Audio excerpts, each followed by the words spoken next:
Hello everyone. इस video में हम लोग पढ़ने वाले हैं preparing for and facilitating changes in education through teacher education system as prime mover. इसका मतलब है हम प्रिपेयर कर रहे हैं और चेंजेस लाना चाहते हैं एजुकेशन में, लेकिन किस तरीके से? टीचर एजुकेशन सिस्टम को बदल के, क्योंकि वो एक पहली चीज़ है जो प्राइम अगर उसमें चेंजेस आएंगे तो ऑटोमेटिकली हम एजुकेशन में चेंजेस लाएंगे।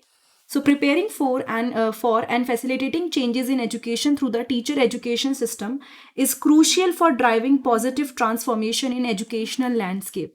यानी कि अगर हम टीचर एजुकेशन में या टीचर एजुकेशन सिस्टम में चेंजेस लाते हैं तो ये बहुत इंपॉर्टेंट हो जाता है पॉजिटिव ट्रांसफॉर्मेशन, पॉजिटिव चेंजेस लाना एजुकेशन की फील्ड में।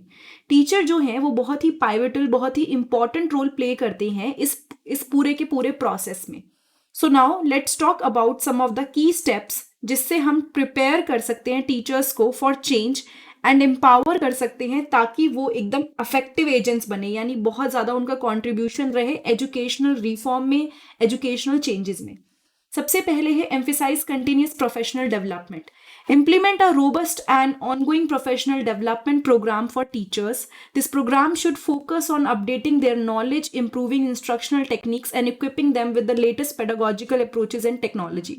सबसे बड़ी प्रॉब्लम एजुकेशन सिस्टम में ये है कि अगर सपोज कोई टीचर थ्योरेटिकल पढ़ा रहे, it's fine, but with the changing time it is important कि हर कोई अपनी अप्रोच चेंज करे, अपनी नॉलेज को अपडेट करे, क्योंकि आप जिस पुराने तरीकों से पढ़ा रहे हो जरूरी नहीं है कि आज के वर्ल्ड में वो फिट बैठे।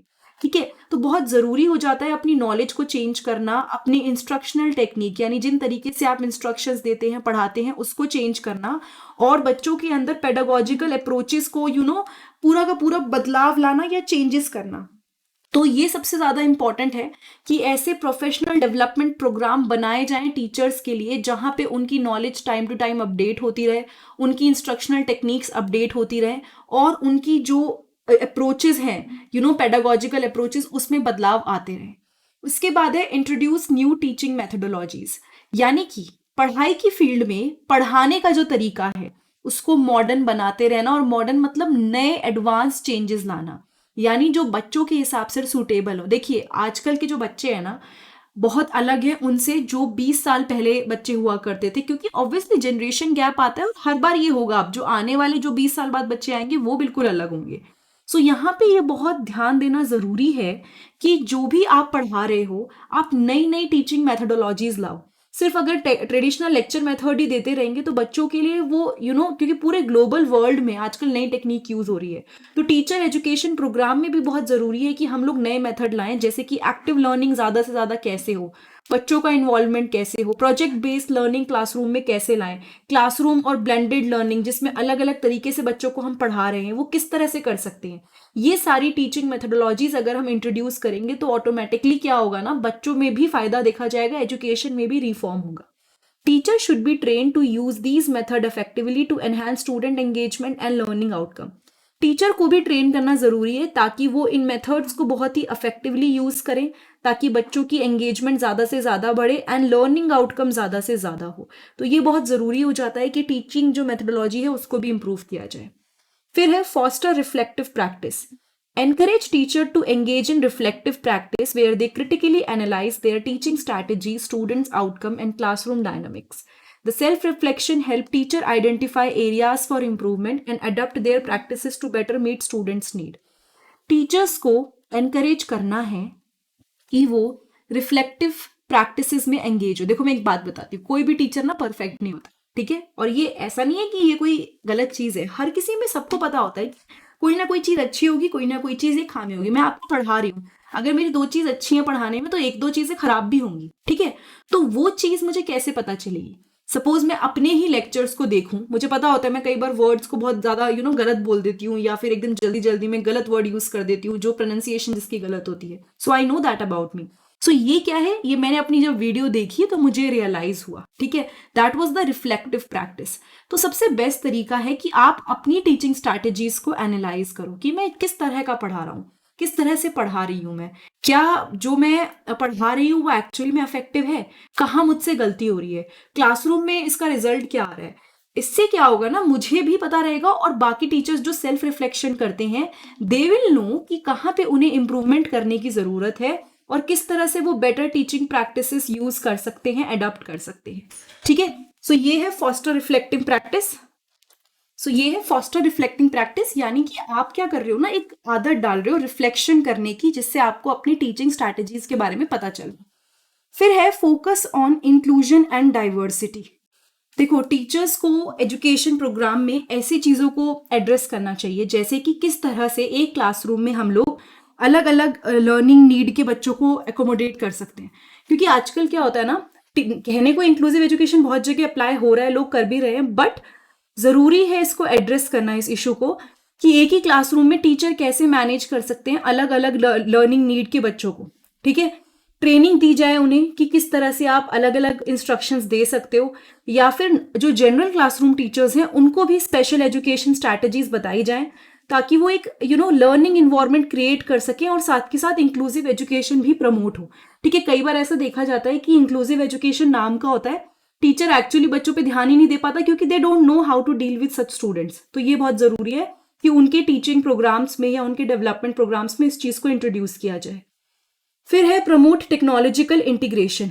देखिए, आजकल ना डिजिटल इंटीग्रेशन के बिना काम नहीं चलता, पहले चल जाता था, बट आजकल टीचिंग के साथ ऑटोमेटिकली ये हो चुका है कि आपको डिजिटल स्किल्स आने चाहिए। इसका मतलब ये नहीं बिकॉज आपको स्कूल में पढ़ाना है and there is a competition. The point is digital skill से आप बच्चों को और इफेक्टिव वे में पढ़ा सकते हो। जैसे फॉर एग्जाम्पल, आप लेक्चर मेथड से पढ़ा रहे हो, मैं अभी आपको जो पढ़ा रही हूँ, this is a digital way of teaching. मैं अपने घर से बैठे बैठे आपको पढ़ा पा रही हूँ बिकॉज मेरे पास डिजिटल स्किल्स है फॉर नाउ। ठीक है, टाइम चेंज होगा तो शायद इसको भी अपग्रेड करने की जरूरत पड़ेगी, बट ये क्यों हो पाया? या फिर क्लासरूम में जब टीचर्स पढ़ाते हैं तो वो बच्चों को आजकल व्हाइट बोर्ड पे, या फिर इसे कहना चाहिए प्रॉपर प्रेजेंटेशंस के साथ, वीडियो के साथ, मल्टीमीडिया के साथ पढ़ाते हैं, तो उससे जो आउटपुट होता है ना वो अच्छा होता है और टीचिंग अच्छी होती है। सो ये चीज़ें अपने आप प्रमोट हो जाएंगी। एंड टेक्नोलॉजी क्या कर सकती है ना, लर्निंग एक्सपीरियंस को अच्छा कर सकती है, पर्सनलाइज इंस्ट्रक्शंस और अच्छे हो सकते हैं, एंड बच्चों के लिए भी आप बच्चों को भी बता पाएंगे। अगर आप खुद डिजिटली इक्विप्ड होंगे, आपको पता होगा कि किस तरह से डील करना है बेसिक चीज़ों के साथ, आप बच्चों को भी इस बारे में इंफॉर्मेशन दे पाएंगे। ठीक है, टीचिंग फील्ड में ना एक और चीज़ की बहुत ज़रूरत है कि प्रमोट किया जाए रिसर्च एंड इनोवेशन। मतलब ठीक है, आप टीचर बन गए, आपने इस फील्ड में काम किया, लेकिन टीचिंग फील्ड में ज़रूरी है कि टीचर्स भी इनोवेटिव हों, वो नए नए तरीके ढूंढने बच्चों को पढ़ाने के, रिसर्च क्लासरूम में करें, जिससे उन्हें पता चले कि क्या स्ट्रैटेजी है जो सबसे बेस्ट बैठ रही है, कौन सी स्ट्रैटेजीज में बच्चों का जो पढ़ने का मन है सबसे ज़्यादा लग रहा है, या फिर आपको रिजल्ट सबसे अच्छा दिख रहा है। तो ये रिसर्च एंड इनोवेशन, ऐसा नहीं है कि इसके लिए आपको पीएचडी करने की जरूरत है, बट टीचर्स अपने लेवल पे, ग्राउंड लेवल पे ये चीज़ें कर सकते हैं, क्योंकि जब उन्हें पता होगा ना कि उनकी क्लास किस पर्टिकुलर प्रैक्टिस को ज़्यादा पसंद कर रही है, तो वो उस चीज़ से अपनी क्लास का आउटपुट सुधार सकते हैं। ठीक है, स्कूल एंड कम्युनिटीज़ को कोलैबोरेट करने की ज़रूरत है, यानी कि टीचर एजुकेशन इंस्टीट्यूट्स को क्या करना चाहिए, जो अलग अलग स्कूल्स हैं, कम्युनिटीज़ हैं, उनके साथ कोलैबोरेट करना चाहिए, ताकि जो गैप है थ्योरी एंड प्रैक्टिस के बीच में वो कम हो सके। Regular teaching practicums and field experiences, जैसे कि प्री सर्विस का मतलब होता है जब टीचर बनते नहीं है, बेसिकली टीचर है नहीं आप, पर आप बन जाएंगे। ठीक है, जैसे इन सर्विस मतलब जो आप ट्रेनिंग कर रहे हैं वो टीचर की उसकी ट्रेनिंग हो रही है जो अभी पढ़ा रहे हैं। प्री सर्विस मतलब जैसे जो आपने बीएड करी है, आप बीएड कर रहे हैं, अभी आपकी प्री सर्विस ट्रेनिंग चल रही है ताकि आप टीचर बनेंगे। सो ये जो है ना, आप जब फील्ड एक्सपीरियंसेस लेते हैं, आप एक्चुअली में बच्चों को पढ़ाते हैं, इंटर्नशिप लेते हैं, तो आपको कई सारी नॉलेज गेन होती है, आपको प्रैक्टिकल एक्सपीरियंस गेन होता है, और जब आप ये नॉलेज गेन करते हैं ना, तो फाइनली जाके आप इसे रियल क्लासरूम्स में अप्लाई कर सकते हैं। ठीक है, कई सारे जो एक्सपीरियंस टीचर्स हैं वो नए एडुकेटर्स को मेंटर कर सकते हैं। सपोज एक पर्सन है जो 30 ईयर से पढ़ा रहे हैं, इनोवेटिव अप्रोचेस यूज़ करी हैं, तो जो नए नए एडुकेटर्स आए हैं, यानी जो अभी बस बने हैं, उनको हेल्प कर सकते हैं समझने में कि कैसे नई टेक्निक्स को हम यूज़ कर सकते हैं, अप्लाई कर सकते हैं। और ये जो सपोर्ट सिस्टम है ना, ये प्रोफेशनल ग्रोथ को प्रमोट करता है, चैलेंजेस ओवरकम करने में मदद करता है, एंड सेंस ऑफ बिलोंगिंग देता है टीचिंग कम्युनिटी के अंदर ही। ठीक है, क्योंकि जब आपको पता होता है ना कि कोई आपसे पहले का कोई टीचर है जो आपको समझा रहा है, तो यू फील कि हाँ, मतलब हमारी एक कम्युनिटी है और हम इस जगह से बिलोंग करते हैं। ठीक है, अच्छा, साथ के साथ ज़रूरी है कि टीचर्स का जो इवैल्यूएशन हो वो अच्छे तरीके से हो। आजकल क्या होता है ना, इंस्पेक्शन होता है एक तरह से स्कूल के लिए, बट इंस्पेक्शन में तो कई बार चीज़ें, जैसे कहना चाहिए, बहुत फेक भी दिखाया जा सकता है। तो प्रॉपर स्ट्रैटेजीज चाहिए ताकि टीचर्स के पढ़ाने का तरीका या उनकी परफॉर्मेंस को इवैल्यूएट करें, जिसमें सिर्फ कंटेंट नॉलेज नहीं, कई और एस्पेक्ट्स पे भी हम टीचर को इवैल्यूएट करें और ये भी देखें कि उनकी टीचिंग का क्या एक्चुअल इम्पैक्ट आ रहा है बच्चों पे। सो ये जो इवैल्यूएशन है ना, ये हेल्प करेगा प्रोफेशनल डेवलपमेंट में आगे जाके, एंड अकॉर्डिंगली ये उनको, वो ऐसा नहीं है कि क्रिटिसाइज करने के लिए इवैल्यूएशन, जब आप इवैल्यूएशन करते हो तो जो भी रिजल्ट आता है उस रिजल्ट के तौर पे टीचर खुद अपने आप को काफी इंप्रूव कर सकते हैं, और जब टीचर इंप्रूव करेंगे तो जो लर्निंग है, आउटकम है, वो अच्छा होगा। ठीक है। Advocate for policy changes. Teacher education institutions can advocate for policy changes that promote quality education and improve the condition for teaching and learning.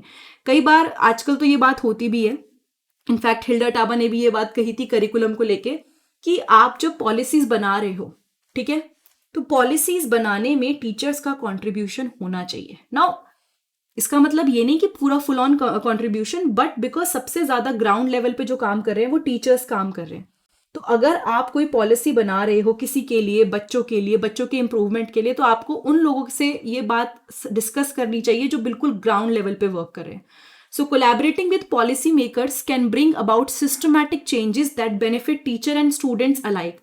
ठीक है, आप बनाई बच्चों के लिए पॉलिसीज रहे हो और टीचर्स पढ़ाने वाले हैं, तो आप उनसे अगर कोलैबोरेट करके पॉलिसीज बनवाते हैं और उनके साथ मिलके बनाते हैं तो सबको फायदा होगा। ठीक है, एकदम ग्राउंड लेवल पे आप वर्क कर पाओगे, एंड ऑब्वियसली टीचर्स भी प्रमोट कर सकते हैं ऐसी कुछ पॉलिसीज जो उनको लगता है सच में बेनिफिट कर रही हैं सबके लिए, उसके बारे में they can discuss. So again अगर हम बात करें टीचर्स को, टीचर्स की एजुकेशन, टीचर्स की प्रोफेशनल डेवलपमेंट में ध्यान देंगे तो ऑटोमेटिकली एजुकेशन सिस्टम में रिफॉर्म देखने को मिलेगा और ये जो चेंजेस हैं हमारे एजुकेशन में ये और अच्छे हो जाएंगे। So this was the topic from school leadership. इसकी बाकी की सारी वीडियोस आपको स्कूल लीडरशिप की प्लेलिस्ट पे मिल जाएंगी मेरे चैनल पे, प्लेलिस्ट सेक्शन में जाइएगा। एंड बाकी अगर आपको वीडियो अच्छी लगी तो चैनल को सब्सक्राइब कीजिएगा, वीडियो को शेयर कीजिएगा एंड बेल बटन को प्रेस कीजिएगा ताकि आपको नोटिफिकेशन आए। नीचे डिस्क्रिप्शन बॉक्स में एक लिंक है, that is by me a book. अगर मेरी किसी भी वीडियो से आपको बेनिफिट हो रहा है एग्जाम टाइम में, you can donate there. Thank you so much, have a nice day, I will see you next time in the next video.